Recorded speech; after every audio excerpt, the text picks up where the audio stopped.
Hello friends. स्वागत है आप सभी का मेरे इस यूट्यूब चैनल में। जैसा कि आप सभी जानते हैं, स्ट्रेंथ ऑफ मटेरियल का कंप्लीट कोर्स चल रहा है। ओके, जिसमें हम लोगों ने प्रीवियस सेशन में प्योर एक्सियल लोडिंग के बारे में बात किया था। अब आज के इस सेशन में हम लोग उसके आगे का चीज़ कंटिन्यू करते हैं। यहाँ पर माय डियर फ्रेंड, आपको स्ट्रेंथ ऑफ मटेरियल या अदर सब्जेक्ट्स जो हैं वो आपको काफ़ी डिटेल्ड वे में पढ़ाए जाएंगे। ओके, कंप्लीट कोर्स यहाँ पर आपको मैं पढ़ाऊंगा। यहाँ पर मैं आपको जितना भी पढ़ाऊंगा उसके अलावे आपको किसी भी बुक से पढ़ने की जरूरत नहीं पड़ेगी। साथ में मैं आपको क्वेश्चन भी करवाऊंगा प्रीवियस ईयर का। ओके, तो यदि आप सभी सेशन को अच्छे से देख लेते हैं एंड क्वेश्चंस आप सॉल्व कर लेते हैं तो आपको किसी भी सब्जेक्ट्स में प्रॉब्लम नहीं होगा। ओके, और स्ट्रेंथ ऑफ मटेरियल में भी हम लोग उसी तरह कंटिन्यू कर रहे हैं।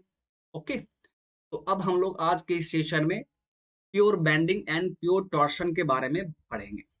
ओके, प्योर एक्सियल लोडिंग में आपने देखा था कि वहां पर क्या होता है, किस तरह हम लोगों ने वहां पर एक्सेल लोडिंग डायग्राम भी देखा था, फिर स्ट्रेस डिस्ट्रीब्यूशन देखा था। अब उसके आगे का चीज हम लोग आज के सेशन में कंटिन्यू करते हैं। आई होप कि आपको सभी सेशन अच्छा लग रहा हो। ठीक है, यदि आपको सभी सेशंस अच्छा लग रहा है और आपको कॉन्सेप्ट समझ में आ रहा है तो प्लीज आप अपने फ्रेंड्स में शेयर कीजिए। जो भी आपके फ्रेंड्स मैकेनिकल एग्जाम्स की तैयारी कर रहे हैं, आप उन सभी में सेशन को शेयर कर दिया कीजिए। ओके, चलिए, तो अब हम लोग सेशन कंटिन्यू करते हैं। आज हमारा सबसे फर्स्ट टॉपिक है pure bending. Pure axial loading के बारे में हम लोगों ने देखा था। अब हम लोग पढ़ेंगे प्योर बैंडिंग। प्योर बैंडिंग, अब आप थोड़ा सा रिकॉल कीजिए। प्योर एक्सियल लोडिंग में मैंने आपको क्या बताया, थोड़ा सा आपको रिकॉल करने की जरूरत है यहाँ पर। उसके बाद फिर हम लोग आगे कंटिन्यू करते रहेंगे। प्योर एक्सियल लोडिंग में मैंने आपको बताया था कि कोई कोई भी मेंबर या बीम प्योर एक्सियल लोडिंग में कहलाएगा जब उस पर एक्सियल लोड का मैग्नीट्यूड कांस्टेंट हो। जब उस मेंबर के पूरे लेंथ पर एक्सियल लोड का मैग्नीट्यूड कांस्टेंट हो, इसका मतलब है कि दैट मेंबर और beam is said to be in pure axial loading. Same उसी तरीके से आप यहाँ पर प्योर बैंडिंग के केस में भी बोल सकते हैं। आप नाम देख के समझ जाइए, कह रहा है प्योर बैंडिंग, दैट मीन्स वहां पर सिर्फ बैंडिंग काम कर रहा है, बैंडिंग मोमेंट काम कर रहा है सिर्फ वहां पर।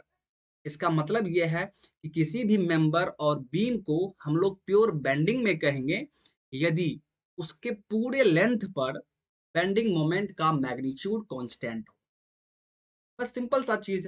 प्योर एक्सियल लोडिंग में एक्सियल लोड का मैग्नीट्यूड पूरे लेंथ पर कांस्टेंट होगा, तब हम लोग कहेंगे कि वो मेंबर प्योर एक्सियल लोडिंग में है। प्योर बेंडिंग के केस में क्या होगा कि पूरे लेंथ पर बेंडिंग मोमेंट का मैग्नीट्यूड कांस्टेंट होगा, का मतलब है कि वो मेंबर प्योर बेंडिंग में है। ठीक, तो चलिए सबसे पहले मैं आपको यहाँ पर इसका स्टेटमेंट लिख दे रहा हूँ, फिर हम लोग यहाँ पर फिगर फिगर देखेंगे। ठीक है, चलिए, प्लीज आप लोग ध्यान देंगे। ए मेंबर और a beam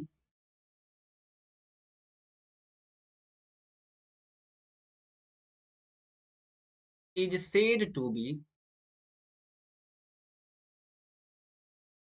is said to be under pure bending, under pure bending when it is subjected to when it is subjected to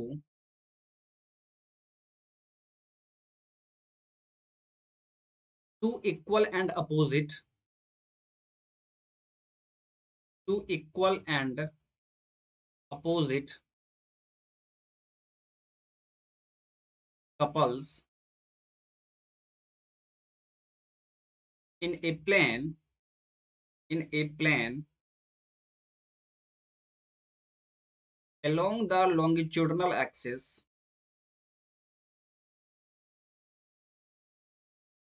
along the longitudinal axis,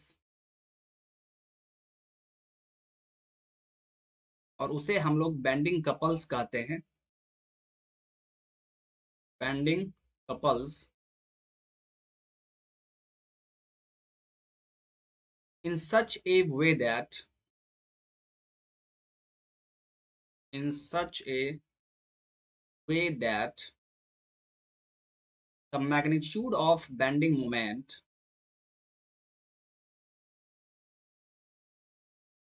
the magnitude of bending moment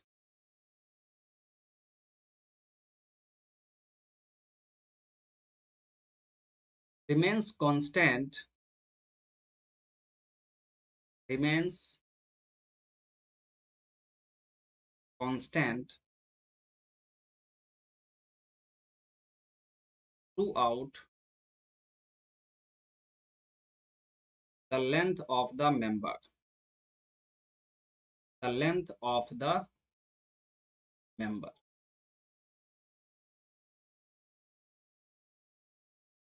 यही इसका statement हो गया। ठीक है, किसी भी member या beam को हम लोग प्योर बेंडिंग में कहेंगे जब उस पर दो equal and opposite couples longitudinal axis के अलोंग लग रहा हो, और जो भी couple my dear longitudinal axis के अलोंग लगता है उसे ही हम लोग बेंडिंग कपल्स कहते हैं। जनरली हम लोग यहाँ पर, ठीक है, bending couple and twisting couple के बारे में बात करेंगे।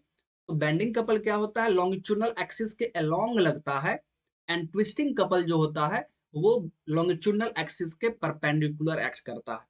तो ये चीज आप फिगर में समझ लेंगे, ठीक है, मैं आपको फिगर में समझा दूंगा। तो ये बेंडिंग कपल, ठीक है, इस तरह काम करता है, that means the magnitude of bending moment remains constant through out the length of member.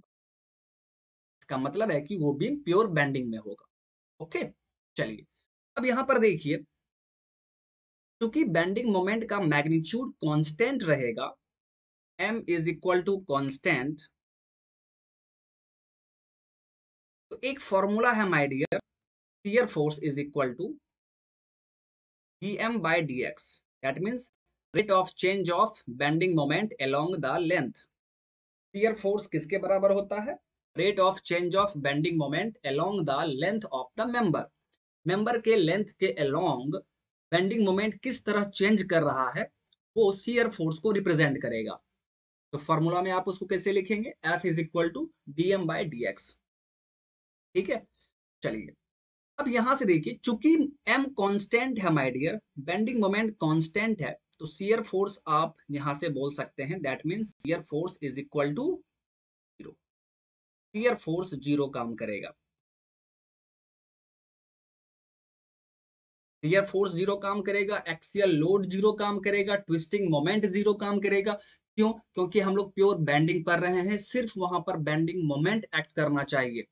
Shear force भी 0 होना चाहिए, एक्सियल लोड भी 0 होगा, एंड ट्विस्टिंग मोमेंट भी 0 होगा। बात समझ में आ रहा है, चलिए बहुत ही अच्छा। अब हम लोग यहाँ पर एक फिगर ड्रॉ करेंगे, प्लीज आप लोग ध्यान देंगे। चलिए अब हम लोग यहाँ पर एक फिगर ड्रॉ करते हैं।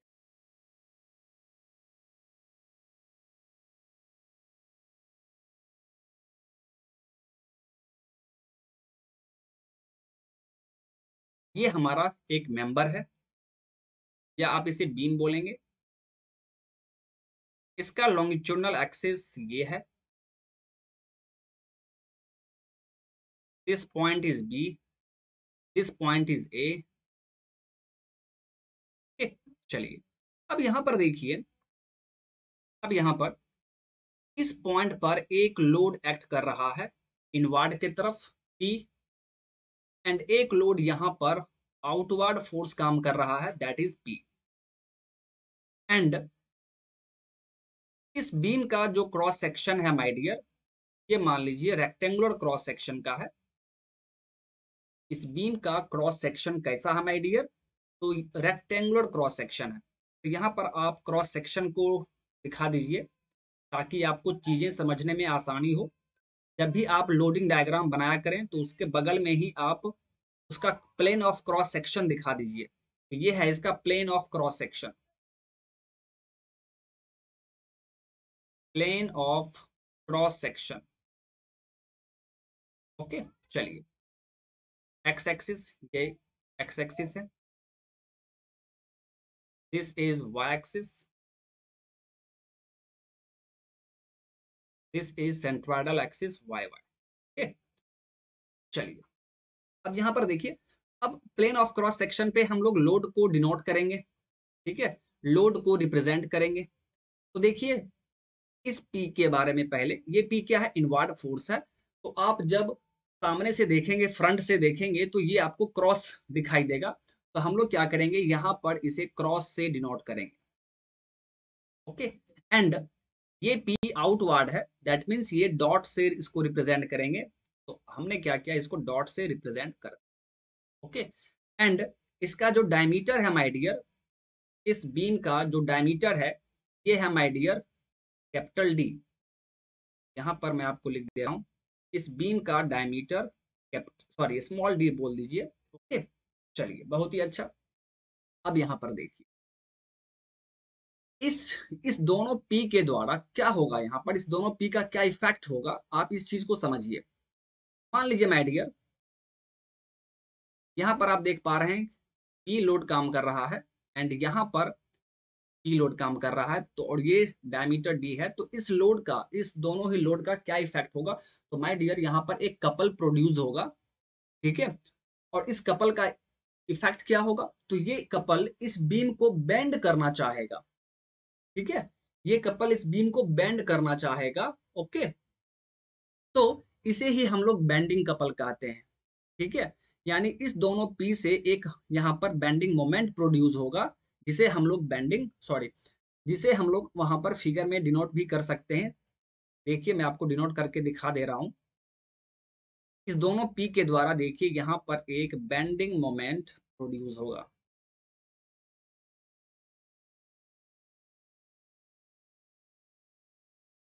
एम, बेंडिंग मोमेंट एम, बात समझ में आ रहा है। और जब ये बेंडिंग मोमेंट यहाँ पर एक्ट हो गया है इस दोनों लोड के द्वारा, ठीक है, तब वो दोनों लोड हम लोग यहाँ पर डिनोट नहीं करेंगे, ठीक है, क्योंकि उसका इफेक्ट, उसके द्वारा जो वहां पर इफेक्ट प्रोड्यूस हो रहा था वो हमने डायरेक्ट उसी इफेक्ट को दिखा दिया है।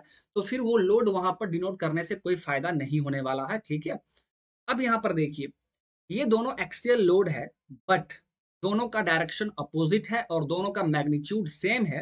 तो नेट एक्सियल लोड यहाँ पर क्या होगा, जीरो होगा। तो यदि आप इस ए पॉइंट पे हॉरिजॉन्टल रिएक्शन देखना चाहें, ए पॉइंट पे जो हॉरिजॉन्टल रिएक्शन होगा माय डियर, वो तो जीरो हो जाएगा, क्योंकि नेट एक्सियल लोड यहाँ पर कितना है। नेट एक्सियल लोड की यदि बात की जाए, नेट एक्सियल लोड, तो यहाँ पर सिर्फ एक्सियल मैं बोल रहा हूँ, इसका मतलब ये नहीं कि ये एक्सियल है, ये इसेंट्रिक एक्सियल है, ठीक है, ये इसेंट्रिक एक्सियल है, क्योंकि लॉन्गिट्यूडनल एक्सिस से देखिए ये दूर काम कर रहा है, ठीक है। तो वो लोड कितना कितना काम करेगा, तो आप बोलेंगे P माइनस पी, दोनों का डायरेक्शन अपोजिट है, दैट मीन्स जीरो। तो यहाँ पर हॉरिजॉन्टल रिएक्शन क्या हो जाएगा, जीरो हो जाएगा, क्योंकि हॉरिजॉन्टल डायरेक्शन में इस बीम पर कोई भी लोड काम नहीं कर रहा है, जीरो काम कर रहा है, दैट मीन्स रिएक्शन भी वहां पर जीरो होगा। अब देखिए, तो वर्टिकल रिएक्शन क्या होगा, इस ए पॉइंट पे वर्टिकल रिएक्शन कितना काम करेगा, अब हमें ये फाइंड आउट करना है। तो कोई भी रिएक्शन हम लोग फाइंड करते हैं तो हमें उस बीम पर देखना है कि उस डायरेक्शन में, जिस डायरेक्शन में हमें रिएक्शन लिखना है, उस डायरेक्शन में वहां पर कोई लोड काम कर रहा है कि नहीं। तो हम वर्टिकल रिएक्शन लिखने जा रहे हैं, तो हमारा सबसे पहला काम क्या है, तो हम यहाँ पर देखेंगे कि वर्टिकल डायरेक्शन में इस बीम के ऊपर कोई लोड काम कर रहा है कि नहीं। तो आप क्या देख पा रहे हैं कि वर्टिकल डायरेक्शन में यहाँ पर कोई भी लोड काम नहीं कर रहा है, दैट मीन्स वर्टिकल रिएक्शन यहाँ पर जीरो हो जाएगा। ओके, चलिए, लेकिन अब हम लोग यहाँ पर मोमेंट रिएक्शन देखेंगे। तो मोमेंट रिएक्शन यहाँ पर क्या होगा माय डियर, तो मोमेंट रिएक्शन लिखना है, दैट मीन्स हमें यहाँ पर देखना है कि इस बीम पर मोमेंट काम कर रहा है कि नहीं। माय डियर, मोमेंट तो काम कर रहा है, इस दोनों पी के द्वारा यहाँ पर एक बेंडिंग कपल प्रोड्यूस हो रहा है, दैट मीन्स बेंडिंग मोमेंट यहाँ पर बन रहा है। ओके, और ये बेंडिंग मोमेंट किस डायरेक्शन में है, ठीक है, आप इस फिगर से भी देख सकते हैं, क्लॉकवाइज होगा या एंटी क्लॉकवाइज। तो आप आसानी से बोल सकते हैं कि ये जो होगा ये एंटी क्लॉकवाइज है, ठीक है, ये एंटी क्लॉकवाइज होगा माय डियर। तो मोमेंट रिएक्शन क्या होगा, मोमेंट रिएक्शन क्लॉकवाइज में होगा। अब आप यहाँ पे मोमेंट रिएक्शन दिखा दीजिए। This is moment reaction M A, ये क्लॉकवाइज में हो, ठीक है।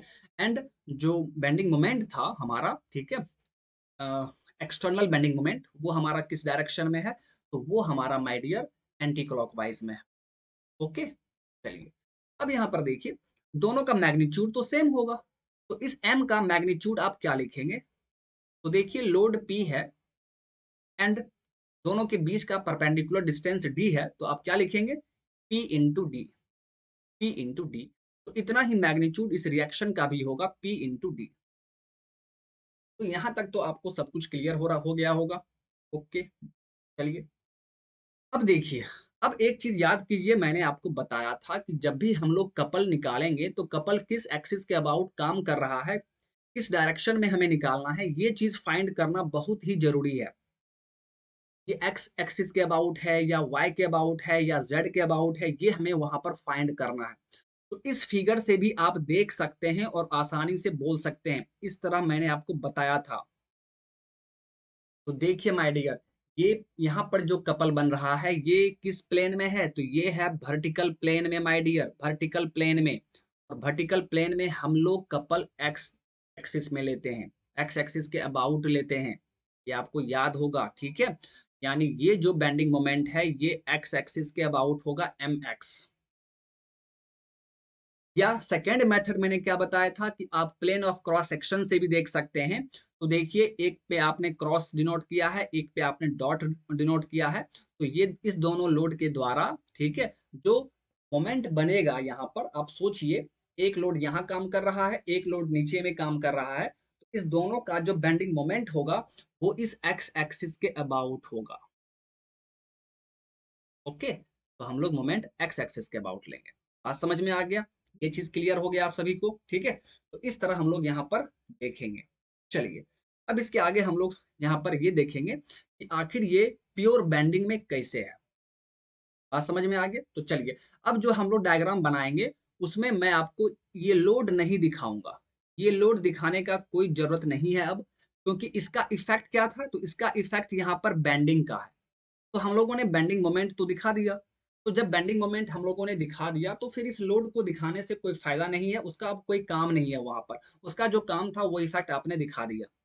बात समझ में आ गया, चलिए तो अब हम लोग क्या करेंगे, सेकेंड डायग्राम बनाएंगे और वहां पर हम लोग shear force diagram, bending moment diagram, ठीक है, सभी डायग्राम को वहां पर हम लोग देखेंगे। आइए प्लीज आप लोग ध्यान देंगे। तो यहाँ पर मैं आपको डायग्राम बना के दिखाता हूँ, ठीक है, ताकि नीचे में हम लोग सभी डायग्राम को अच्छे से देख सके। ठीक, आइए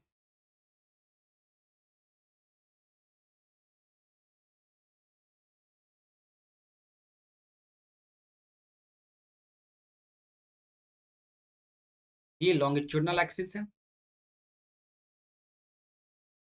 this point is B, this point is A.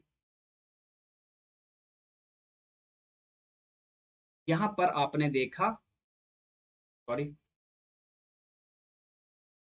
यहां पर आपने देखा मोमेंट रिएक्शन एम ए काम कर रहा है, और यहां पर आपने रिएक्शन देखा, सॉरी रिएक्शन नहीं है ये मोमेंट है, एम एम एक्स, और ये पी इंटू डी।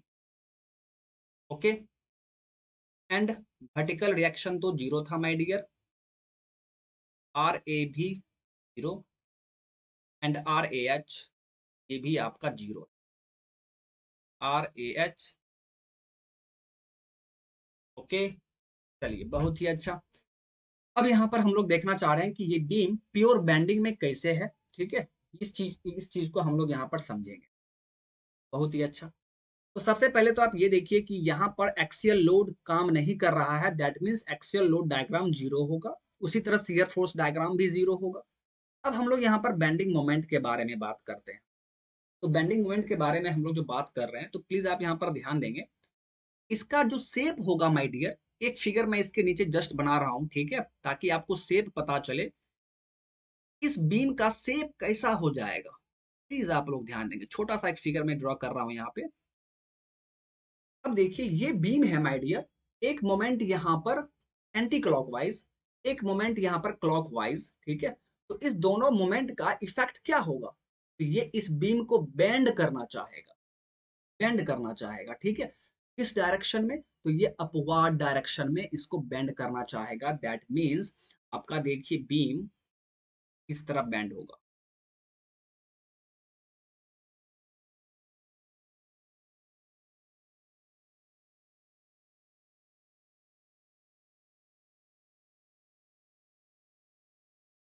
ये बीम देखिए इस तरह बेंड होगा। यहाँ पर तो जहां पर एंड फिक्स्ड है वहां तो आपका बेंड नहीं होगा, ठीक है। अगर वो एंड भी फ्री होता तब वहां पर इसी तरह से बेंड हो जाता। बात समझ में आ रहा होगा आपको। तो ये देखिए अपवार्ड डायरेक्शन में बेंड हो रहा है, ठीक है। तो जब भी बीम अपवार्ड डायरेक्शन में बेंड होता है तो उसे हम लोग सैगिंग कहते हैं, सैगिंग, ठीक है। तो पहले इस चीज को समझते हैं। ये तो शेप हो गया, shape of beam, this is the shape of beam under bending, under this bending. यहाँ पर जो मोमेंट काम कर रहा है उसके अकॉर्डिंग इस तरह का शेप हो जाएगा। बात समझ में आ गया। चलिए, तो सबसे पहले हम लोग यहाँ पर साइन कन्वेंशन देख लेते हैं, फिर हम लोग देखेंगे कि बेंडिंग मोमेंट यहाँ पर सेम मैग्नीट्यूड का कैसे है। सबसे पहले हम लोग बात करते हैं साइन कन्वेंशन।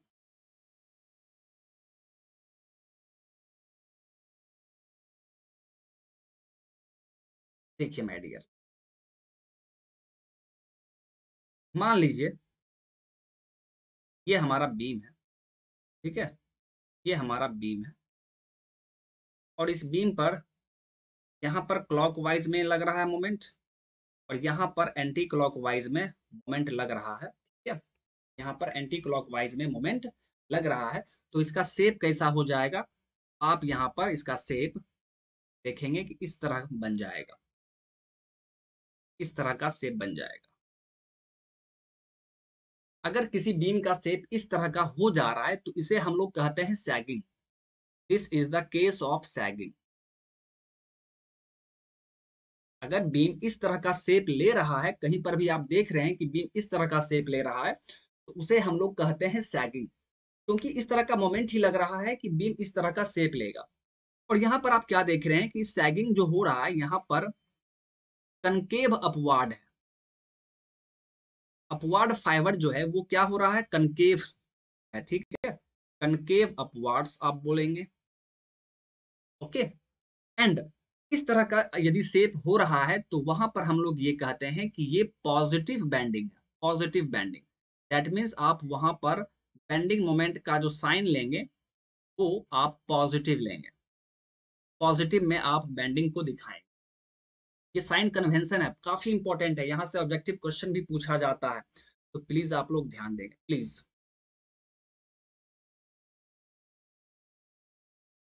चलिए, अब यहाँ से देखिए, तो पॉजिटिव बेंडिंग तो हम लोगों ने देख लिया। अब देखिए सेकंड केस में क्या होगा माय डियर। मान लीजिए कि ये आपका बीम है। अब यहाँ पर क्या है, यहाँ पर देखिए अगर उस बीम के लेफ्ट में, ठीक है, लेफ्ट में एंटी क्लॉकवाइज मोमेंट है एंड राइट में क्लॉकवाइज मोमेंट एक्ट कर रहा है। आप खुद सोचिए कि इस बीम का शेप कैसा हो जाएगा। तो आप बोलेंगे कि सर इस बीम का शेप इस तरीके का हो जाएगा, इस बीम का शेप देखिए इस तरीके का हो जाएगा। और जब बीम का शेप इस तरीके का हो जाएगा तो इसे हम लोग कहते हैं हॉगिंग। अगर बीम का शेप इस तरीके का हो जाएगा तो उसे हम लोग क्या कहेंगे, हॉगिंग। और यहाँ पर आप क्या देख रहे हैं कि बीम का अपवार्ड फाइबर जो है, बीम का अपर फाइबर जो है, ये क्या होगा, कन्वेक्स होगा, कन्वेक्स पोर्शन का हो जाएगा। दैट मीन्स आप यहाँ पर क्या लिखेंगे, कन्वेक्स अपवार्ड्स, एंड जब हॉगिंग शेप ले रहा है, हॉगिंग जैसा शेप ले रहा है, तो इसे हम लोग कहते हैं negative bending, negative bending, negative bending. कोई दिक्कत यहाँ पर जी, ठीक है। चलिए बहुत ही अच्छा। तो अब यहाँ पर पॉइंट क्या आप लिख सकते हैं, यहाँ से किस तरीके का पॉइंट पूछा जाएगा एग्जाम में, ये चीज भी मैं आपको क्लियर कर दे रहा हूँ, ठीक है। क्वेश्चन यहाँ से पूछा गया हुआ है आईईएस एग्जाम में, ठीक है, तो ये चीज आपको ध्यान रखना है। देखिए क्वेश्चन में क्या था, मान लीजिए आपको बोल दिया कि ये बीम है और यहाँ पर आप एक सेक्शन ले लीजिए। तो आप क्या देख रहे हैं, ये फर्स्ट फिगर है, first case, and this is the second case. तो फर्स्ट केस में देखिए आप क्या देख रहे हैं, सेक्शन के लेफ्ट में, सेक्शन के लेफ्ट में क्लॉकवाइज मोमेंट है एंड सेक्शन के राइट में एंटी क्लॉकवाइज मोमेंट है। तो वहां पर बेंडिंग मोमेंट क्या होगा, पॉजिटिव होगा, नेगेटिव होगा, क्या होगा, ये क्वेश्चन पूछा गया हुआ है। देख पा रहे हैं कि सेक्शन के लेफ्ट में क्लॉकवाइज मोमेंट है एंड सेक्शन के राइट में एंटी क्लॉकवाइज मोमेंट है। तो वो बीम सैगिंग शेप लेगा, ठीक है, सैगिंग उसे हम कहेंगे। दैट मीन्स वहां पर कनकेव अपवार्ड्स होगा और उस बैंडिंग को हम लोग पॉजिटिव बैंडिंग कहेंगे। आप साइन जो है प्लस में लेंगे। और फिर सेकेंड क्वेश्चन में आपसे ये भी पूछ सकता है कि किसी बीम में, कोई बीम है और उसके सेक्शन के किसी भी सेक्शन के लेफ्ट में यदि एंटी क्लॉकवाइज मोमेंट काम कर रहा हो, ओके, एंड उस बीम उस सेक्शन के राइट में क्लॉकवाइज मोमेंट काम कर रहा हो, तो बताइए वहां पर बेंडिंग मोमेंट का साइन कैसा होगा, बेंडिंग मोमेंट का नेचर कैसा होगा। तो आप जान रहे हैं कि वहां पर हॉगिंग होगा, that means negative bending. That means bending moment का नेचर कैसा होगा, निगेटिव होगा। तो ये सभी पॉइंट मैं आपको सेंटेंस में नहीं लिख रहा हूँ, ठीक है, बस समझा दे रहा हूँ, आप खुद देख पा रहे हैं, ठीक है, तो ये चीज आप खुद समझ लेंगे। ये आपसे ये भी पूछ सकता है कि यदि किसी बीम में, ठीक है, if any beam takes takes the shape of concave upwards under bending, then the nature of bending is। अगर बेंडिंग के कारण किसी बीम का, किसी बीम में, ठीक है, कनकेव अपवार्ड हो रहा है, तो इसका क्या मतलब है कि वहां बेंडिंग कैसा हो रहा होगा, तो वहां पर बेंडिंग पॉजिटिव हो रहा होगा। दैट मीन्स वहां पर सैगिंग हो रहा है। तो इस तरीके से भी क्वेश्चन पूछ सकता है कि कनकेव अपवार्ड्स है या कन्वेक्स अपवार्ड है, इस तरीके से भी पूछ सकता है। आज समझ में आ रहा है, तो ये चीज आप प्लीज ध्यान में रखेंगे। ओके, तो साइन कन्वेंशन तो हो गया माय डियर, साइन कन्वेंशन आपका हो चुका है। आई होप कि ये आपको समझ में आ गया होगा। ओके, चलिए अब यहाँ पर सबसे पहले हम लोग ये देखेंगे, ठीक है, कि ये प्योर बैंडिंग में कैसे है।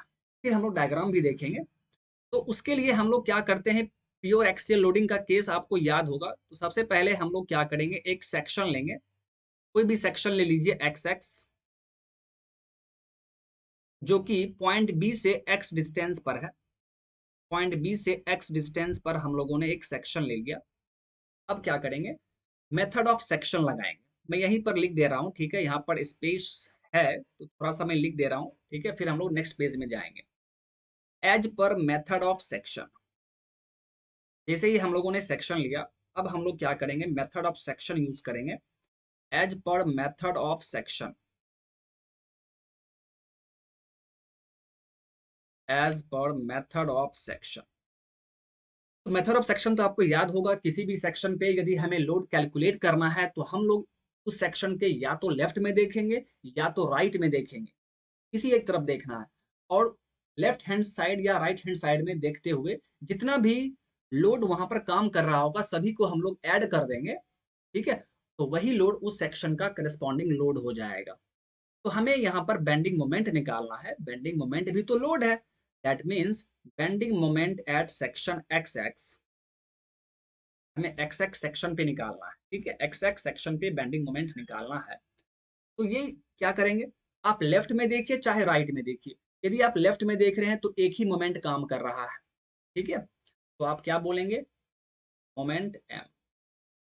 अब इसका साइन क्या होगा, ठीक है, ये है P इंटू डी, इसका मैग्नीट्यूड, इसका मैग्नीट्यूड P इंटू डी है, बट इसका साइन क्या होगा।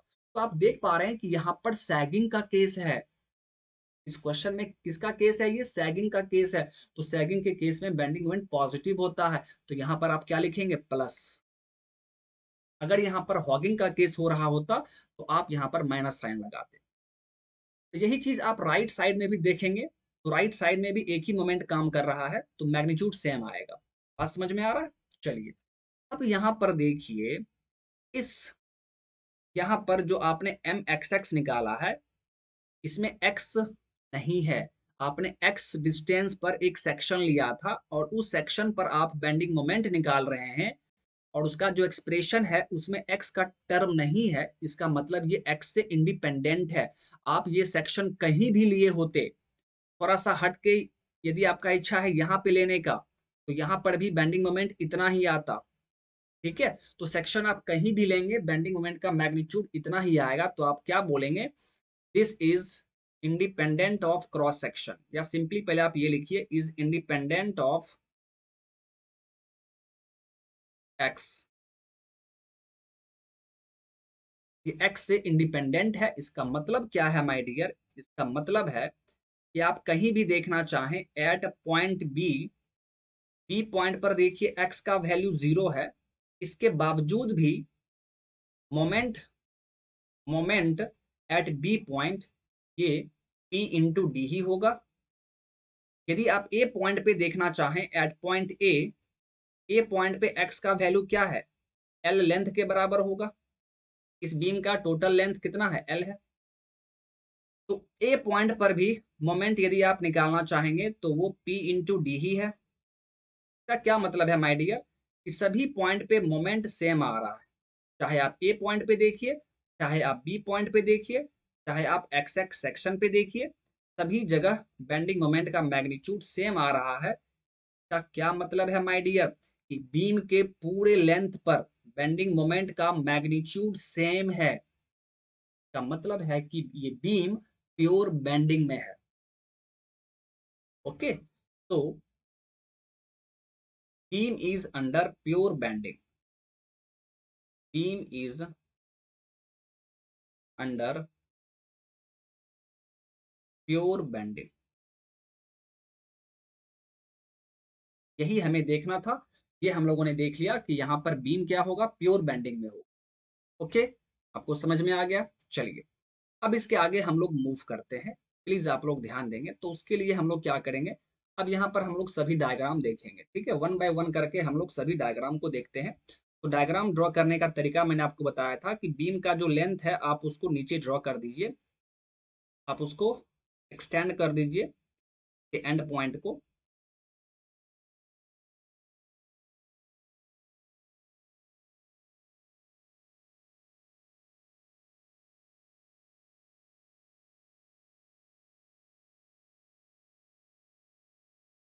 चलिए, ओके, अब सबसे पहले हम लोग यहाँ पर एक्सियल लोडिंग डायग्राम ड्रॉ करेंगे। तो उसके लिए क्या करेंगे, लेंथ ड्रॉ कर देंगे माय डियर।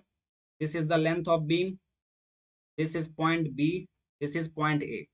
लेकिन यहाँ पर इस बीम में आप क्या देख रहे हैं कि एक्सियल लोड तो काम ही नहीं कर रहा है, तो एक्सियल लोडिंग डायग्राम तो बनेगा ही नहीं। That means axial loading diagram आपका नहीं बनेगा। यही हो गया आपका एक्सियल लोडिंग डायग्राम। वहां पर मैग्नीट्यूड तो 0 है, एक्सियल लोड का मैग्नीट्यूड उस इस बीम के हर एक पॉइंट पर 0 है। ओके, चलिए, अब हम लोग सेम इसी तरीके से शियर फोर्स डायग्राम बनाएंगे। तो हम लोग एक लाइन ड्रॉ कर देंगे, this is point B, this is point A. But यहाँ पर शियर फोर्स भी काम नहीं कर रहा है, हर एक किसी भी पॉइंट पे शियर फोर्स काम नहीं कर रहा है। शियर फोर्स का मतलब क्या है my dear, vertical force. That means आपका शियर फोर्स डायग्राम भी सिर्फ एक लाइन ही रहेगा, डायग्राम आपका नहीं बनेगा। ठीक है, हर एक पॉइंट पे किसी भी पॉइंट पे मैग्नीट्यूड 0 से ज्यादा नहीं होगा। ओके, अब हम लोग बेंडिंग मोमेंट डायग्राम ड्रॉ करेंगे, बेंडिंग मोमेंट डायग्राम। उसके लिए आप क्या करेंगे, लेंथ ड्रॉ कर दीजिए, this is point B, this is point A. अब देखिए, अब आप क्या देख पा रहे हैं, इस ए पॉइंट पे बेंडिंग मोमेंट आपने निकाला है P इंटू डी। ए पॉइंट पर क्या है, प्लस में है, ये प्लस में, तो इस लाइन के ऊपर बनाएंगे। अगर मोमेंट माइनस में होता तो इस लाइन के नीचे ड्रॉ करते। बात समझ में आ रहा है। तो वैल्यू क्या है, प्लस P इंटू डी। तो आप यहाँ पर ये डिनोट कर दीजिए, this is P into D, P into D magnitude. ठीक है, मान लीजिए ये पॉइंट मिले। एंड बी पॉइंट पे सेम मोमेंट काम कर रहा है my dear, this is also P into D. And X X section पे पर भी सेम मोमेंट काम कर रहा है। तो आपका ये क्या होगा, इस तरीके से आप इसको मिला देंगे, सभी पॉइंट पे वैल्यू सेम आ रहा है। आपने यहाँ पर सेक्शन लिया था, और उस सेक्शन पर भी bending moment P into D ही है। ओके, तो ये हो गया आपका बेंडिंग मोमेंट डायग्राम, और ये पॉजिटिव होगा, पॉजिटिव। बात समझ में आ गया? तो बेंडिंग मोमेंट डायग्राम भी हमने बना लिया। अब एक बच गया है ट्विस्टिंग मोमेंट डायग्राम। चलिए उसके लिए हम लोग क्या करेंगे, एक सिंपल लेंथ ड्रॉ करेंगे। This is point B, this is point A. तो आप यहाँ पर क्या देख रहे हैं, इस मेंबर में ट्विस्टिंग मोमेंट काम ही नहीं कर रहा है। ट्विस्टिंग मोमेंट यहाँ पर सभी पॉइंट पर जीरो है। ठीक है, दैट मीन्स आपका ट्विस्टिंग मोमेंट डायग्राम ड्रॉ नहीं होगा, हर एक पॉइंट पे वैल्यू जीरो।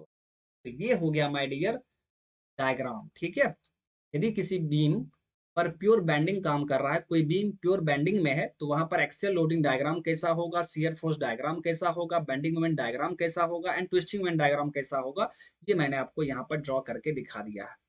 ओके, आई होप कि आपको ये समझ में आ गया हो।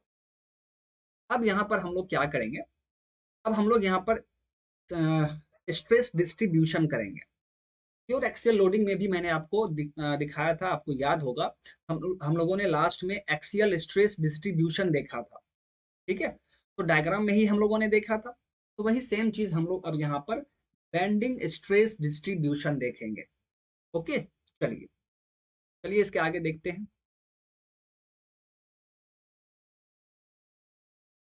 जैसा कि अभी आपने यहाँ पर देखा कि यहाँ पर बेंडिंग मोमेंट काम कर रहा है, तो बेंडिंग मोमेंट के काम करने के कारण बीम पर बेंडिंग स्ट्रेस काम करता है।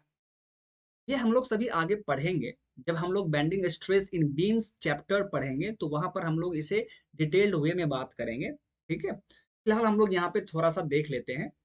तो बेंडिंग मोमेंट के कारण यहाँ पर जो स्ट्रेस मिलेगा उसे हम लोग बेंडिंग स्ट्रेस कहते हैं।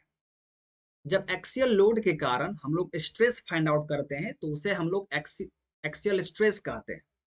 ओके, तो चूंकि यहाँ पर बेंडिंग मोमेंट है तो यहाँ पर हमारा क्या आएगा, bending stress.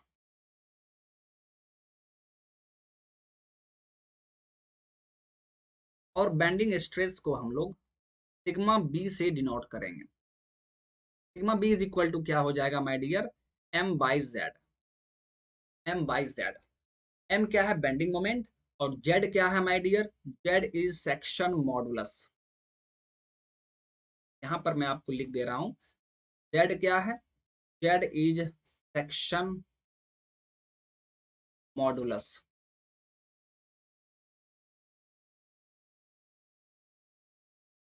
Z is section, तो जेड इज इक्वल टू क्या होगा, I divide by Y. Z is equal to क्या होता है, I divide by Y. I क्या है, moment of inertia divide by Y. Y क्या है, माय डियर फ्रेंड, ध्यान देंगे आप लोग, यहाँ पर इस वाई के बारे में समझते हैं। जैसा कि हम लोगों ने फिगर ड्रॉ किया था, एक बार मैं फिगर आपको फिर से ड्रॉ कर दे रहा हूँ, क्योंकि हमें बेंडिंग स्ट्रेस डिस्ट्रीब्यूशन देखना है, और हम लोग इस मेंबर के अंदर ही देखेंगे बेंडिंग स्ट्रेस किस तरह डिस्ट्रीब्यूट होगा।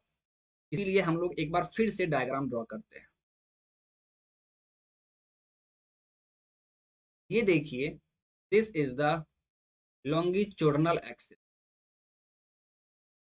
This point is B, this point is A. और आपने क्या देखा कि यहाँ पर मोमेंट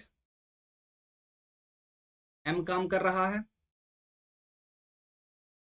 यहाँ पर एम ए रिएक्शन काम कर रहा है। ठीक है, प्लस में ये P into D, positive bending है यहाँ पर पी इंटू।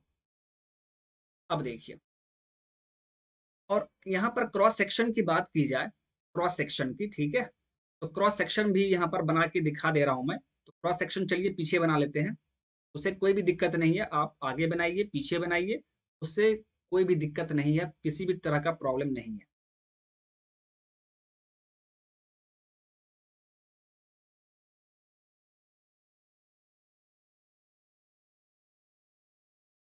ये मान लीजिए क्रॉस सेक्शन है, ये आपका एक्स एक्स एक्सिस, ये आपका वाई वाई एक्स। अब देखिए, ये जो y है माय डियर, ये है distance of a fibre from the neutral axis. अब ये न्यूट्रल एक्सिस क्या है, ध्यान से समझिए। ये जो लॉन्गिट्यूडनल एक्सिस है माय डियर, ये जो लॉन्गिट्यूडनल एक्सिस है, ये प्लेन ऑफ क्रॉस सेक्शन को, जो आप फिगर में यहाँ देख रहे हैं, longitudinal axis plane of cross section को जहां से इंटरसेक्ट करता है, उसे हम लोग न्यूट्रल एक्सिस कहते हैं। तो कहां पर इंटरसेक्ट करेगा माय डियर? तो आप क्या कहेंगे, सर इस लाइन के अलोंग इंटरसेक्ट कर रहा है, that means this line is neutral axis, N A, this line is called neutral axis. Beam का लॉन्गिट्यूडनल एक्सिस उस बीम के क्रॉस सेक्शन को, प्लेन ऑफ क्रॉस सेक्शन को जिस लाइन पर इंटरसेक्ट कर रहा है, उसे हम लोग क्या कहते हैं, न्यूट्रल एक्सिस कहते हैं। So this is the neutral axis. तो y क्या है? तो y है distance of a fibre from the neutral axis. Okay, जैसे फॉर एग्जांपल, ठीक है, फॉर एग्जांपल, ठीक है, देखिए, जैसे मान लीजिए कि ये क्रॉस सेक्शन है, ये क्रॉस सेक्शन है, ठीक है। तो इसका जो न्यूट्रल एक्सिस होगा, ये बीच में होगा, बीच में होगा, ओके। तो वहां से किसी भी फाइबर का, ठीक है, यानी इसके ऊपर देखिए, इस क्रॉस सेक्शन पे ये फाइबर हो सकता है, ये फाइबर हो सकता है, कोई भी फाइबर। तो न्यूट्रल एक्सिस से किसी भी फाइबर का जो डिस्टेंस होगा माय डियर, उसे हम लोग y से डिनोट करते हैं। Okay, that means y is distance of a fibre. देखिए, ये हम लोग सभी डिटेल्ड में पढ़ेंगे, ऐसा आप मत समझ लीजिएगा कि सर यहाँ पर थोड़ा सा बता दिए अब आगे नहीं बताएंगे। नहीं माय डियर, ये आपका फर्स्ट चैप्टर चल रहा है, सिंपल स्ट्रेस एंड स्ट्रेन। ये बहुत ही बड़ा चैप्टर है, ठीक है, इसमें हम लोग सभी चीज पढ़ते हैं। ओके, तो इसको कंप्लीट करने में टाइम लगेगा माय डियर। जितना भी मेहनत आपको करना होगा, आपको इसी चैप्टर में मेहनत करना होगा, फर्स्ट चैप्टर में ही। ओके, और उस यहाँ पर हम लोग स्ट्रेंथ ऑफ मटेरियल के लगभग हर एक चीज को यहाँ पर थोड़ा थोड़ा पढ़ लेंगे, ठीक है। और जैसे ही फर्स्ट चैप्टर एंड होगा, उसके बाद हम लोग बेंडिंग स्ट्रेस ही स्टार्ट करेंगे, बेंडिंग स्ट्रेस इन बीम्स। उसके बाद फिर हम लोग शियर स्ट्रेस इन बीम्स पढ़ेंगे। फिर हम लोग टॉर्शन ऑफ शाफ्ट पढ़ेंगे। तो वन बाय वन हम लोग सभी चैप्टर के बारे में पढ़ेंगे, ठीक है। तो काफी डिटेल वे में पढ़ाया जाएगा, आप टेंशन मत लीजिए, ठीक है। तो वाई क्या है, distance of a fibre from the neutral axis, from the neutral axis. तो यदि आपको मैं यहाँ पर बोल दूं कि बाबू ये बताओ कि इस y का मैक्सिमम वैल्यू कहाँ पर होगा, तो आप क्या बोलेंगे कि सर न्यूट्रल एक्सिस से जो टॉप फाइबर होगा, टॉप फाइबर, इसका जो डिस्टेंस होगा, यही तो y मैक्स होगा, दिस इज y मैक्स। या बॉटम फाइबर का डिस्टेंस, लेकिन कब, सिमेट्रिक क्रॉस सेक्शन के लिए my dear, symmetric cross section.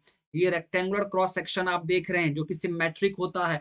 इस केस में न्यूट्रल एक्सिस से टॉप फाइबर बोलिए या बॉटम फाइबर, दोनों का डिस्टेंस तो सेम होगा। कितना होगा, d/2, कितना होगा, d/2। लेकिन यदि अनसिमेट्रिक क्रॉस सेक्शन होगा, अनसिमेट्रिक क्रॉस सेक्शन, उसके लिए वहां पर आपको कैलकुलेट करना होगा कि टॉप फाइबर का डिस्टेंस ज्यादा है या बॉटम फाइबर का। जो डिस्टेंस ज्यादा होगा उसे हम लोग वाई मैक्स मानेंगे। बात समझ में आ गया? चलिए, बहुत ही अच्छा। तो जेड क्या है, सेक्शन मॉडुलस, ये होता है I/Y। और ये y कैसा होना चाहिए, y मैक्सिमम होना चाहिए, y मैक्सिमम। ओके, चलिए, बहुत ही अच्छा। अब यहाँ पर एक चीज देखिए, मैंने आपको शुरू से ही बताया है, जब हम लोग कपल पढ़ रहे थे, कि यदि यदि मोमेंट एक्स एक्सिस के अबाउट है माय डियर, तो सेक्शन मॉडुलस भी हम लोग एक्स एक्सिस के अबाउट ही निकालते हैं। ये मैंने बताया था आपको जिस टाइम हम लोग कपल पढ़ रहे थे। तो आपको यहाँ पर जेड एक्स लिखना होगा, जेड एक्स एक्स। अब देखिए, M X divide by Z X X को आप क्या लिखेंगे, तो जेड होता है I/y मैक्स। तो यहाँ पर I क्या लिखेंगे, I(x(x) होगा my dear, divide by y max. ये y मैक्स ऊपर चला जाएगा, ठीक है। तो bending stress is equal to mx into y max divide by I x x. Okay, बात समझ में आ गया। हम लोग कपल किस एक्सिस के अबाउट हमें लेना है, वो चीज हमें पता करना काफी जरूरी है। तो अब यहाँ पर आप बेंडिंग स्ट्रेस निकाल सकते हैं। एम एक्स कितना है देखिए, प्लस में है P into D. Y max का वैल्यू यहाँ पर क्या होगा, d/2। अब यहाँ पर देखिए आई एक्स एक्स, इस रेक्टेंगुलर क्रॉस सेक्शन का moment of inertia x x axis के अबाउट क्या होता है, b/d⁴/12। अगर आप वाई वाई के अबाउट देखेंगे तो db⁴/12 होता है, ये आपको तो पता ही होगा। अब आप इसे सॉल्व कर लीजिए, आपका बेंडिंग स्ट्रेस मिल गया और ये प्लस में आएगा, ठीक है, प्लस ही तो है। ये हो गया my dear PD² / 2 into BD⁴, 12 ऊपर चला गया, d² कैंसल आउट हो गया, ठीक है, 2 से 6 टाइम्स में कट गया। That means bending stress is equal two plus 6p divide by b into D. इतना ही बचेगा जी। तो ये आपका बेंडिंग स्ट्रेस यहाँ पर हो गया। इतना बेंडिंग स्ट्रेस इस बीम पर काम करेगा, प्लस में आ गया। कोई दिक्कत यहाँ तक? आई होप कि आपको तो कुछ भी दिक्कत यहाँ नहीं हो रहा होगा। चलिए, बहुत ही अच्छा। अब यहाँ पर देखिए, अब हम लोग यहाँ पर बेसिकली कर क्या रहे हैं, हम लोग को अब यहाँ पर बेंडिंग स्ट्रेस डिस्ट्रीब्यूशन करना है। ओके, तो देखिए माय डियर,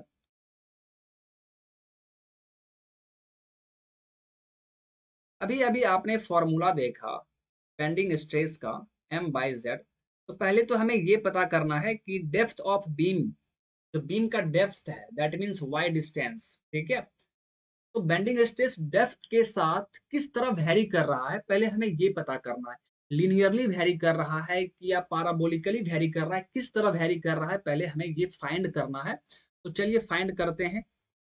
तो sigma B is equal to M divide by Z का वैल्यू क्या होता है, आई डिवाइड बाय वाई, यानी वाई आपका ऊपर चला जाएगा। आप यहाँ पर क्या देख रहे हैं, bending stress is directly proportional to Y.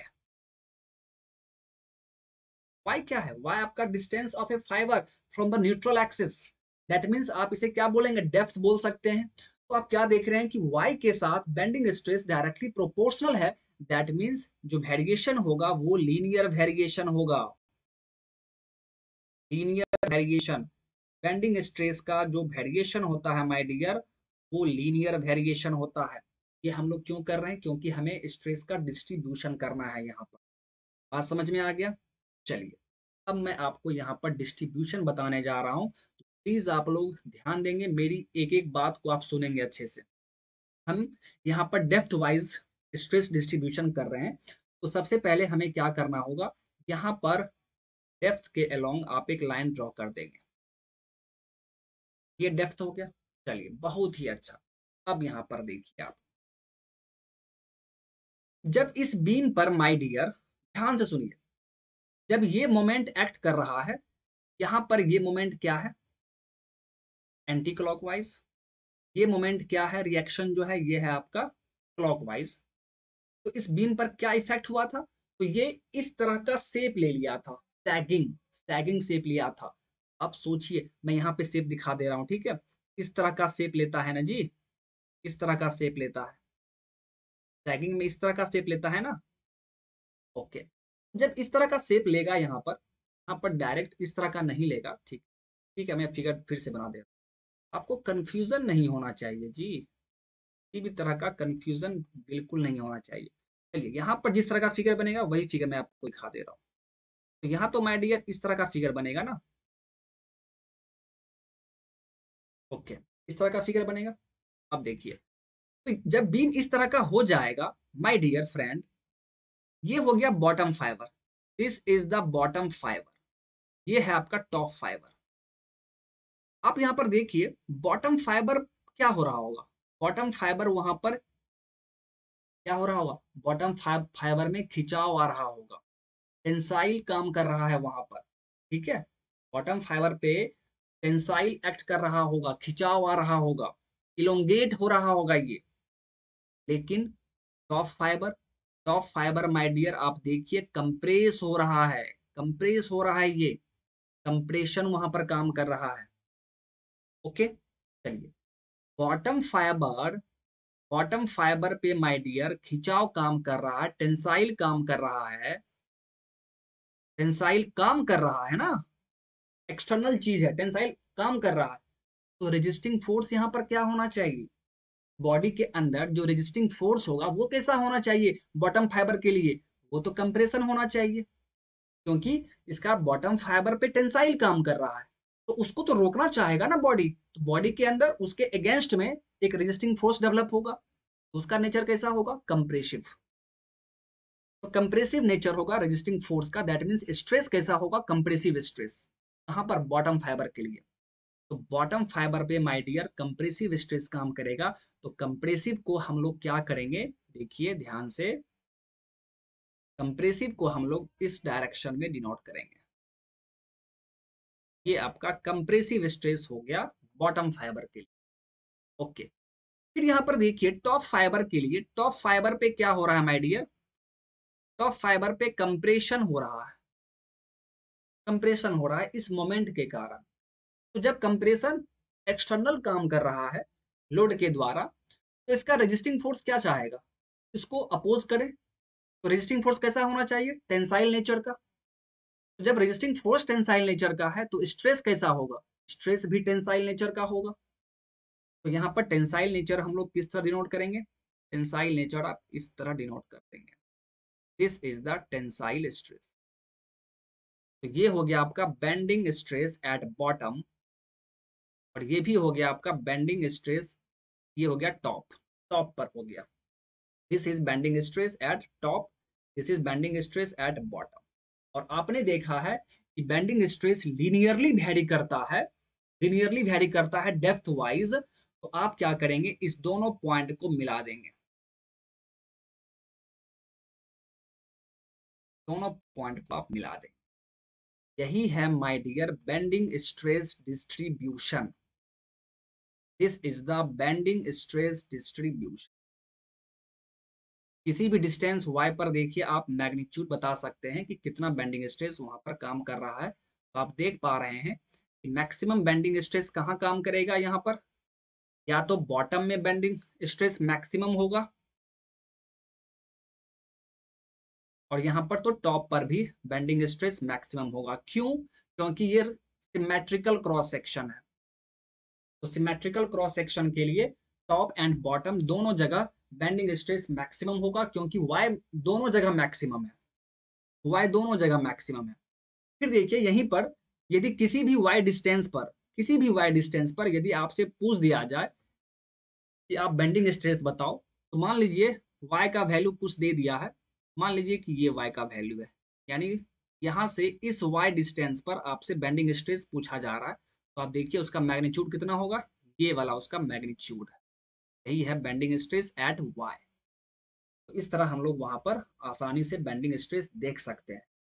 Okay, तो यही था my dear bending stress distribution, I hope कि ये आपको समझ में आ गया होगा, this is the bending stress distribution.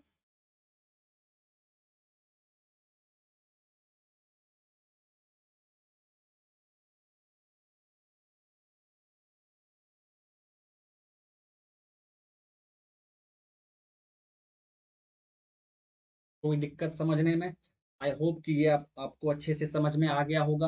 Okay, तो प्योर बैंडिंग में जितना हमें पढ़ना था वो हम लोगों ने पढ़ लिया, ठीक है, हम लोगों ने प्योर बैंडिंग के बारे में जितना हमें डीप में पढ़ना था वो हम लोगों ने देख लिया। अब इसके आगे हम लोग कंटिन्यू करते हैं, अब हम लोग प्योर टॉर्शन भी देख लेते हैं, ठीक है। अब हम लोग बात करेंगे प्योर टॉर्शन का, ध्यान देंगे आप लोग, pure torsion.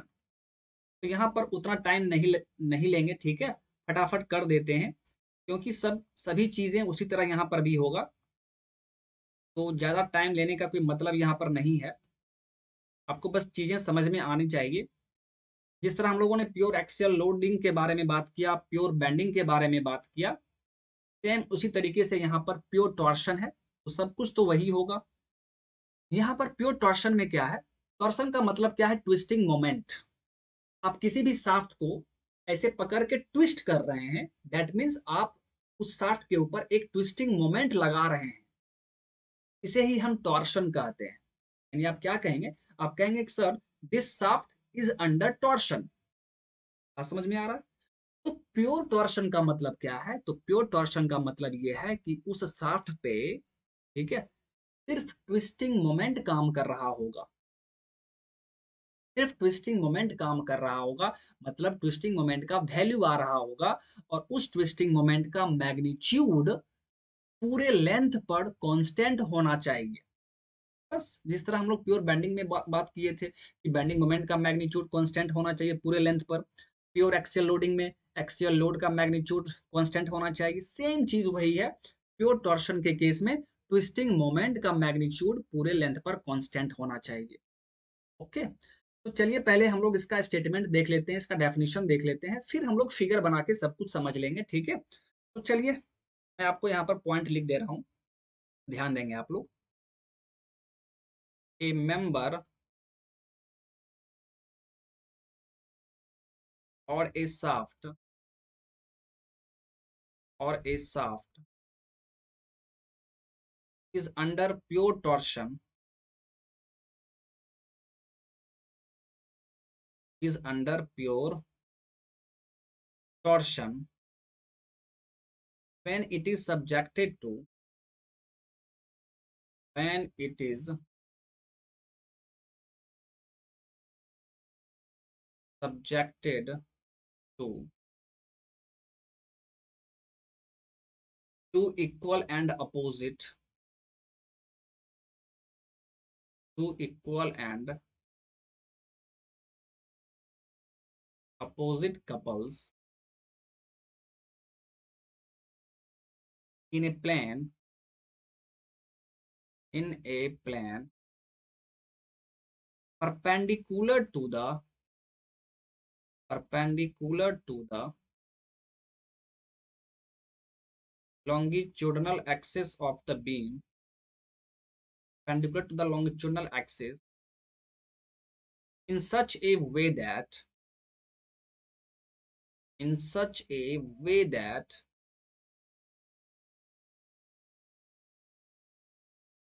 the magnitude of,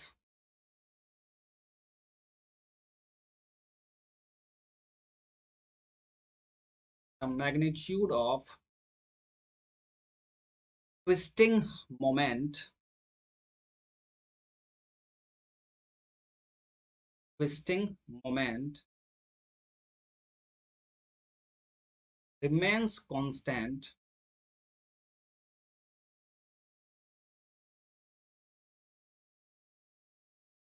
throughout,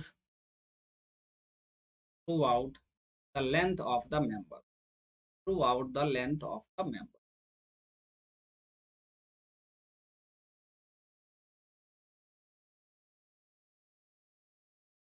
तो ये था इसका डेफिनेशन। कोई भी मेंबर या शाफ्ट प्योर टॉर्शन में होगा जब उस पर दो equal and opposite, opposite couples act कर रहा हो, और वो कपल लॉन्गिट्यूडनल एक्सिस के परपेंडिकुलर हो। बेंडिंग कपल के बारे में मैंने क्या बताया था कि बेंडिंग कपल लॉन्गिट्यूडनल एक्सिस के अलोंग होता है, एंड यहां पर आप क्या देख रहे हैं, लॉन्गिट्यूडनल एक्सिस के परपेंडिकुलर कपल काम कर रहा है, उसे हम लोग ट्विस्टिंग कपल कहते हैं। तो यहाँ पर मैं आपको लिख दे रहा हूं, ठीक है, उसे हम लोग क्या कहेंगे, ट्विस्टिंग कपल्स, ट्विस्टिंग। और ये इस तरह काम करता है कि मैग्नीट्यूड ऑफ ट्विस्टिंग मोमेंट पूरे लेंथ पर कांस्टेंट रहे, तो उसे हम लोग क्या कहेंगे, that shaft is under pure torsion. बात समझ में आ गया?